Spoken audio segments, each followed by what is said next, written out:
These cats look like they've got the cream, but how did they get their patchy fur? In fact, the phenomenon is caused by a disease, albeit a benign one. Piebaldism is the result of mutation in a gene called KIT. It's seen in cats, dogs, horses and cows. Occasionally human hair is affected. Melanocyte cells in the early embryo fail to migrate correctly, causing regions of the skin and hair to lack pigment.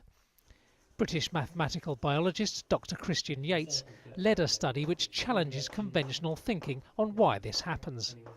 Traditionally, people thought that cells didn't make it to the front of these embryos to pigment the front of the belly because they just weren't migrating fast enough. And actually what we've been able to show through our study is actually, if anything, cells in piebald animals migrate faster, but they're just not proliferating enough.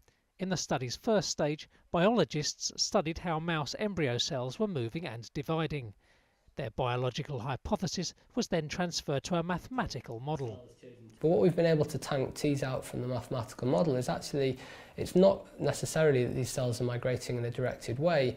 Actually, these cells are diffusing. There's no direction to their migration. So it's like when you put a drop of milk into a cup of coffee that you haven't stirred, eventually that milk will be spread evenly throughout your coffee. And these cells are doing the same sort of thing. They're moving in an undirected manner, and eventually, slowly, they manage to fully colonise this domain of this animal, so they fully pattern the skin.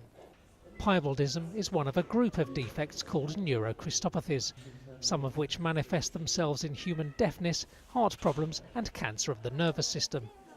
The study, published in Nature Communications, could help scientists better understand such serious conditions.